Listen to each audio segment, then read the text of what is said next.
The first time I got that weird gut feeling, like the kind you get when your favorite barista writes a different name on your cup, I shrugged it off. She'd started staying late at work more often. Client meetings, she said. New guy joined the team, some sales rep with a boat, and a golden retriever named Max. I only know that because she started talking about this Max a lot. Oddly specific, right? Never mentioned the guy's name. Just Max, like we were all supposed to be on a first-name basis with this Labrador. And listen, I'm not some paranoid psycho.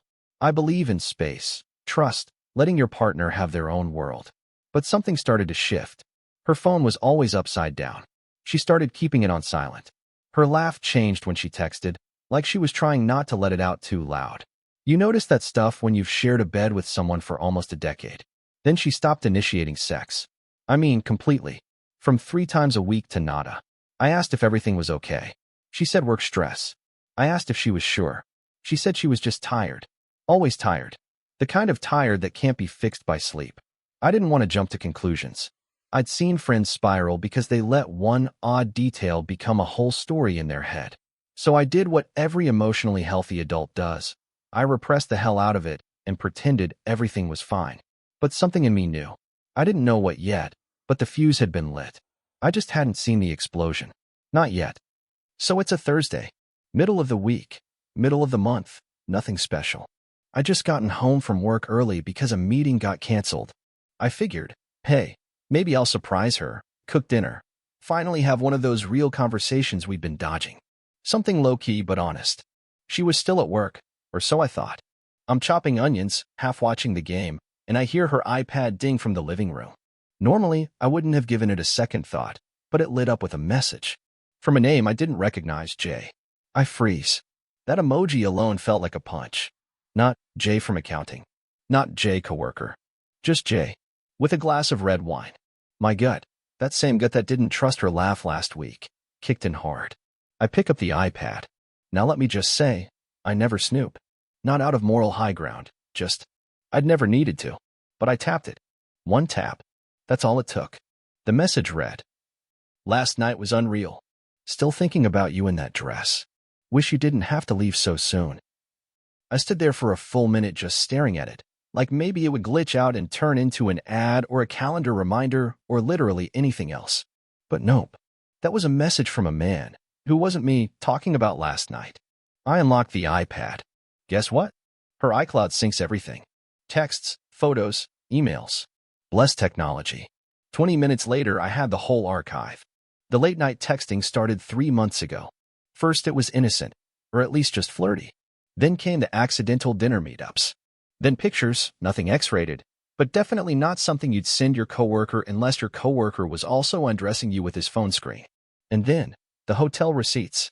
She had booked a hotel downtown during one of her late work nights. Used our joint account. That's the part that stung the most. Honestly, not the money, but the shamelessness. That was the moment it all snapped.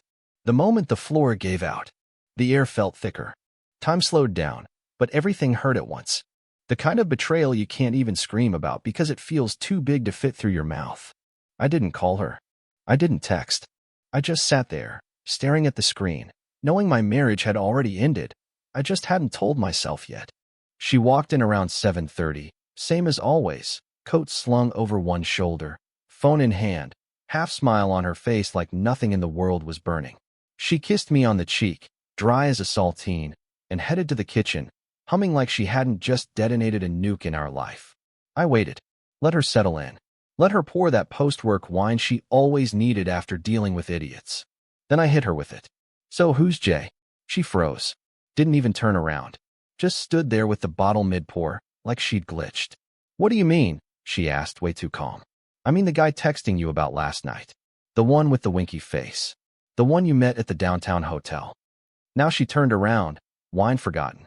Her face ran through about 6 emotions in 3 seconds. Panic, guilt, denial, irritation, then straight into damage control. It's not what you think, she started. That line. That goddamn line. Always the first shovelful of bullshit. I raised the iPad. Her words dried up. I read everything. Don't insult me by lying again. She stared at me for a second, and then, like flipping a switch, she got defensive. You went through my messages? That's a huge invasion of privacy. Privacy. I laughed. Couldn't help it. You're cheating on me, and I'm the problem because I saw it? She tried shifting gears again. Said it was just an emotional thing. Said it didn't mean anything. Said it was only once. Said she was drunk. Said he made her feel seen. Said I had been distant lately. The greatest hits of the guilty, Volume 1. I didn't yell. Didn't throw anything. Didn't even cry. I just watched her spiral. Watched her face as she realized I wasn't reacting the way she expected. Eventually, she sat down and whispered, I didn't plan it. It just happened. I looked her dead in the eye and said, accidents are slipping on ice. You booked a room and brought a man there. That's not an accident. That's choreography. She didn't have much to say after that. Just sat there in silence, swirling her untouched wine. That night we didn't sleep in the same bed. I didn't even sleep in the house. I grabbed a gym bag, threw in some clothes, and drove to my brother's place across town. I didn't say anything else to her, didn't yell, didn't give some dramatic final word. Just walked out. And I'll be honest, once I was alone in that guest room, laying on a futon that still smelled vaguely like my nephew's old sneakers, it hit me. All of it. The betrayal. The humiliation. The years. The birthdays. The road trips. The time we danced in our kitchen at midnight to no music just because we could. All of it crashed down like a goddamn demolition crew was working overtime in my chest. I didn't cry right away. I felt numb. Like my body knew the grief was too big to deal with all at once, so it rationed it out. But man, around 2 a.m., it broke through. Quiet, ugly sobs. The kind you try to choke back but can't. And it wasn't just about the cheating. It was the way she lied, like it was easy. Like I didn't matter. I remembered the time I drove 4 hours to surprise her at a work event, just to take her to lunch. She cried then, said no one had ever made her feel so loved. Yes, I should have known then. Anyone who cries that hard over a sandwich and a latte might be compensating. Anyway, the next morning she texted. Not an apology.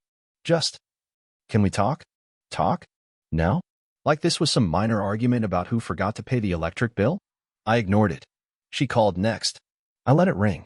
She texted again an hour later. Please, just let me explain. I already knew everything I needed. But a part of me, against all logic, still wanted to hear her say it. To confess, to admit it, to validate that I wasn't crazy. Spoiler, she'd already shown me who she was. I came back home the next evening. Not because I forgave her or missed her, but because I needed answers, and more importantly, I needed my damn toothbrush. She was sitting on the couch like she'd been rehearsing. Hair done. No wine in hand this time. Just that weird look of forced vulnerability. Like she watched a few YouTube videos on how to appear remorseful. Thank you for coming back, she said softly, almost like we were starting some indie drama film. I sat down. I didn't respond. I just looked at her. That was her cue. She started with tears quick to the waterworks. She said she didn't know why she did it, that it just happened, that she never meant to hurt me. You know the script. But then she pivoted. You've been emotionally unavailable for months. There it was. That little twist. Not, I'm sorry I cheated, but I wouldn't have cheated if you hadn't made me feel neglected. The classic bait and blame. She said she felt like I didn't see her anymore. That she felt alone. That Jay gave her attention she hadn't gotten from me in years. That the hotel was just a moment. A moment? That's how she described it, like she tripped and landed face first on his penis. Then she really doubled down. I didn't even enjoy it. I felt empty after. It wasn't worth it. Well, so not only did she cheat, but she wants points for regretting it? Like the moral high ground comes with a refund policy? I told her, you didn't look empty in those texts. You looked like a woman planning a second date. She went quiet. That's when the gaslighting kicked in hard. She said I was making it into more than it was. Said I didn't know what happened in that hotel. Said maybe I was projecting because I'd been distant lately. I laughed. I actually laughed. So I'm the one who should feel guilty now? She looked at me like a deer caught in her own headlight. That's when I knew. This wasn't just betrayal. It was self-preservation dressed up as remorse. She didn't regret cheating. She regretted getting caught. So after watching her twist herself into a pretzel of excuses and guilt trips, I finally spoke clearly. I don't give a damn about Jay. This isn't about him. This is about you lying to me, repeatedly, even when I gave you chances to tell the truth. She blinked, like she didn't expect me to stay calm. That's the thing they don't tell you about betrayal. It doesn't always erupt in screaming matches. Sometimes it just exhausts the rage out of you. I told her I needed space. She asked what that meant. It means you can sleep in the guest room for now. I'll stay here until I figure out if I want to keep being married to someone who lies as easily as she breathes. Cue more tears. She asked if I still loved her. And that was the question, wasn't it? The truth is, I did. I loved who I thought she was. I loved the woman who used to laugh at my dumb jokes and sing off-key in the car and touch my arm at parties just to say, that's my guy. But that woman hadn't lived in our house for a long time. I just hadn't noticed she left. I told her I didn't know. That's the only honest answer I had. She offered therapy, marriage counseling, a fresh start. Said she'd delete Jay, block him, change her number, quit her job if I wanted. Desperation does that to people. But I didn't want her to change because I demanded it. I wanted her to already be the person who wouldn't nuke her marriage over ego and attention. That night, I slept in our bed alone. Door locked. Phone off. Just me, the ceiling fan, and the quiet throb of betrayal under my ribs. I wasn't ready to leave yet, but I was damn sure done pretending. The next few days were weird. You ever live in the same house with someone after they've burned down your trust? It's like coexisting with a ghost that still pays the bills. We'd pass each other in the hallway, her with her forced politeness, me with my iced-over indifference. She tried cooking dinner one night. I thanked her and threw it straight in the fridge. Not to be cruel, just wasn't hungry for performative affection. I started going on long walks. Gym in the mornings, reading at night. Reached out to some old friends I hadn't talked to in months. Told my brother what happened. He didn't say much, just poured me a whiskey and sat with me in silence. That meant more than any advice. I also made an appointment with a therapist. Not marriage counseling, not yet, anyway. Just someone for me. I needed a third-party referee for my own head. The therapist didn't give me some big revelation, but she asked a simple question that stuck. What version of yourself do you want to be after this? It hit me. I'd spent so much energy reacting to her that I hadn't thought about me. Not the betrayed husband. Not the nice guy who got cheated on. Just me. A man in the rubble, trying to decide if he was going to rebuild or walk away from the wreckage. I realized I wanted to come out of this with clarity, not bitterness. I wasn't going to let her mistake define my worth. I wasn't going to let her mess turn me into a version of myself I didn't recognize. So I made a rule, no decisions until I felt like I was standing on solid ground. That meant no talks about us, no talks about forgiveness, no rushed ultimatums. I needed to fix my foundation first. Because if you try to build something stable on a cracked floor, the whole damn thing eventually collapses again. About a week into this Cold War cohabitation, she started shifting her tactics. Less crying, more rewriting the narrative. She started dropping lines like, I just don't want you to think this defines who I am. Or, it was a dark moment, not a reflection of our whole marriage. She even tossed out, I don't even think of it as cheating the way people normally do. That one got a raised eyebrow from me. I'm sorry, how exactly do people normally cheat? I asked. She fumbled. Said something about it not being an emotional affair, that it was more of a reaction. Like her vagina just got startled and fell onto another man. And then came the kicker. She tried painting herself as the victim. Said she'd been vulnerable, that she didn't feel loved, that she thought I didn't care anymore. That it wasn't about sex, it was about feeling seen. Let me tell you something. I didn't marry a fragile porcelain doll. I married a grown woman who could out-negotiate a car salesman and ran marathons for fun. The woman I married didn't need validation from some discount Don Draper at work. What she was doing wasn't processing, it was repositioning. She wanted to reframe the whole mess as a misunderstanding. Like if she told the story just right, I'd hear it differently and go, oh, you're right, babe. Sleeping with another man was just your way of reaching out for connection. Nice try. I didn't say much. Just listened. Nodded. Let her talk. Sometimes the best thing you could do is give someone enough rope to tie their own narrative noose. At the end of one of her monologues, I said, you know what bothers me more than the cheating? It's that you still don't own it. You're trying to explain it instead of admitting it. She went quiet. I left the room. Not angrily. Just done with the reruns. It was a Tuesday when I realized I hadn't thought about her in hours. Not her lies. Not her face. Not even Jay and his dumb emoji. I'd been working on the fence in the backyard. Real manual labor. Nothing fancy. Just fixing something with my hands while music played in my earbuds. It felt good. Clean. Like every nail I hammered was a small middle finger to the chaos she dropped into my life. That was the moment the shift happened. I wasn't just surviving anymore. I was starting to move forward. Not away from her, necessarily. Not toward anything either. Just forward. And that alone felt like a damn breakthrough. I made a list that night. Not a revenge plan. Not a to-do list. Just truths. Simple, raw, no filter truths. Here's a few lines from that list. I didn't deserve to be lied to. I was a good husband, maybe too forgiving, maybe too trusting, but good. Her choices are not a reflection of my value. I don't need her to validate me. If this marriage ends, it won't be because I gave up. It'll be because she blew it up and handed me the lighter. That list became my compass. She noticed something changed. She started hovering more, asking how my day was, offering to cook, trying to laugh at my jokes again. The performance was subtle, but I saw it. I didn't give her much. Polite, distant responses. I wasn't trying to punish her. I just wasn't available for the circus anymore. And I think that scared her more than any argument could have. Indifference is louder than rage when someone expects you to beg. 2 weeks post-nuclear detonation, we sat down at the kitchen table, same one we'd hosted friends at, celebrated anniversaries, fought over bills on. But this time, it wasn't about money or weekend plans. It was about lines. I told her, this marriage doesn't go another day without real boundaries. Not your version. Mine. She nodded, cautious, like someone about to be sentenced. I laid it out clearly. No more secrets. No more justifications.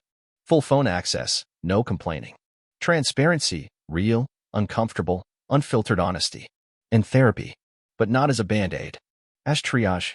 I told her if she wanted even the possibility of rebuilding, she'd be in that room with a counselor before the end of the week. No excuses, no reschedules, no, I'm too busy. If this marriage still meant something to her, she'd fight for it properly. She agreed to everything. Too quickly, honestly. Like a student agreeing to a pop quiz they know they're going to fail but are hoping the curve is generous. But I wasn't done. I told her I was meeting with a divorce lawyer, not to file, just to understand my options. I said, this isn't a threat. It's me preparing for reality. You shattered trust. Now I have to decide whether I can live with the shards. She didn't cry this time. She just looked small. Not sad. Just hollow. Like a gambler who bet everything and watched the dealer rake the chips away. I ended it with, you don't get to lead this story anymore. I do. You don't drive the recovery. I do. You broke it. You don't get to decide how it gets put back together, or if it does at all. And for the first time, she didn't push back. She just said, okay. It's strange how clarity doesn't always come with thunder or fireworks. Sometimes it shows up while you're brushing your teeth or driving to the store for milk. Mine came while I was folding laundry. I was standing there with one of her old concert t-shirts in my hand, some indie band she dragged me to twice. I used to tease her about it, but now I was just holding it like a relic from a dead civilization. And the thought landed, calm and clean. What if I just don't go back? Not angrily. Not out of spite. Just, what if I didn't? What if I didn't try to salvage something that maybe wasn't worth salvaging? I started looking around the house differently. Like I was a tenant instead of a partner. My clothes, my books, my presence, it all felt temporary. Not sad. Just realistic. I'd spent weeks being consumed by her choices, her betrayal, her explanations. But now, I was starting to think about my freedom, my future, my happiness. Words that felt foreign in the fog of betrayal. I even started looking at apartments. Just browsing. Nothing serious. Just dipping my toe in the idea that maybe my next chapter didn't include joint tax filings and fake smiles at dinner. And let me tell you, just imagining that freedom was powerful. It didn't mean I was leaving, but it meant I could. And that changed everything. Because suddenly, I wasn't stuck. I wasn't dependent. I wasn't the guy clinging to the wreckage hoping it would float. I was a man considering whether to swim to shore. A month after the fallout, we sat down again. No drama this time. No iPads, no shouting, no tears. Just two people sitting at a dining table with history between them and not much else. She asked me, so, do you want to try and fix this? There it was. The question. The fork in the road. I looked at her. Not the way you look at someone you love. The way you look at someone you used to know really well, and now you're just seeing them clearly for the first time. I took a deep breath and said it plainly. No, I don't. She didn't move. Didn't speak. I think she knew it was coming, but still hoped for a Hail Mary. I told her I'd been thinking about it every day. That I'd weighed the good against the bad. That I wasn't making an impulsive choice. I was making a necessary one. I don't hate you, I said, but I can't be with someone I don't trust. And I don't trust you anymore. Not just because you cheated, but because you lied, gaslit, and rewrote the truth like it was your job. She nodded slowly, like she was absorbing a cold truth she couldn't argue with. I loved who you were, I added. But that version of you doesn't exist anymore. And maybe neither does the version of me who could have forgiven this. No yelling. No guilt trip. Just the final punctuation at the end of a long sentence. She asked if there was someone else. I almost laughed. There doesn't have to be someone else for me to walk away from someone who betrayed me. She cried. Quietly. No crocodile tears this time. Just grief. Real, tired grief. But it wasn't mine to carry anymore. 3 days after I told her it was over, I started packing. Not in a dramatic, throw things in a bag way. This wasn't a movie breakup. It was methodical. Quiet. Surgical. I boxed up my clothes, my tools, my books, especially the ones she never read but always pretended to recommend. Took down the photos of us that I knew were more nostalgia than reality. Left the wedding album on the shelf. That was hers to deal with. I moved into a one-bedroom apartment on the east side, nothing fancy, but clean, with hardwood floors and a tiny balcony I could stand on at night and feel like the air wasn't choking me anymore. She didn't fight it. She offered to split the rent until the lease ended, said we could ease into separation. I declined. We're not easing into anything. We're done. The only thing we're dividing now is property. It felt cold, but honest. And after months of emotional chaos, honesty was a luxury I wasn't giving up. The dogs stayed with me. She didn't argue that either, which honestly hurt more than I expected. Like she knew she didn't deserve them either. The first night alone in my new place was weird. Not sad, not scary, just quiet. No her in the next room. No tension thick enough to slice. Just me, a beer, and the sound of my own breathing. And for the first time in a long time, I felt light. Not happy. Not yet. But lighter. Like I'd finally dropped a weight I didn't realize I was carrying around my neck. That night I slept like a rock. Funny thing about healing, there's no big aha moment. No finish line. No Hollywood monologue. It just starts. Slowly. Like when I realized I could go a full day without thinking about her. Like when I stopped flinching every time my phone buzzed. Like when I went out with friends again and actually laughed, not just the fake social kind, but real, dumb, belly-deep laughing over tacos and tequila. I started going to therapy weekly. That was huge. Not because I needed someone to fix me, I wasn't broken, but because I needed help seeing the patterns I'd ignored for years. Like how I convinced myself that love meant tolerance. Or that being the chill husband meant swallowing every red flag like it was my job. I also started journaling. Every morning. Just brain dump stuff, memories, feelings, questions. Some mornings it was 1 line, others it was 3 pages. I burned the first couple of journals. Felt oddly satisfying. Then there were the small wins. The first time I didn't check her socials. The first time I said my ex-wife out loud and didn't flinch. The first time I slept through the night without waking up angry. People talk about healing like it's a sunrise. It's not. It's a series of flickering light bulbs in a room that slowly gets brighter. And you know what? I started liking myself again. Not the guy in the marriage, the guy after. The man who'd been through fire and came out scorched, sure, but still standing. Smarter. Tougher. A little meaner, maybe. But more real. I wasn't over it. Not yet. But I was through it. And that felt like progress. It's been 6 months. The paperwork's filed. She kept the house, I kept the dogs. We haven't spoken since the final settlement. No big final fight. No dramatic goodbye. Just 2 people who lived a life together and then didn't. And now? Now I'm good. Not amazing. Not enlightened. Just good. Solid. Calm. People always ask, how did you get through it? And I tell them the truth. By not pretending it didn't happen. By not making excuses for her. By choosing my dignity over the fantasy of fixing something she broke and wasn't strong enough to admit. If you're in this kind of situation, if you found yourself staring down the barrel of betrayal, here's what I've learned. You're not crazy. That gut feeling? It's usually right. Their lie doesn't erase your truth. You don't have to save the relationship to save yourself. Forgiveness isn't always about them. Sometimes it's about letting go of the weight so you can move forward. There is life after heartbreak. And it doesn't just exist, it thrives. I didn't get revenge. I didn't burn her stuff or post receipts online. I walked away with my head high and my soul intact. And that, my friends, is the real win.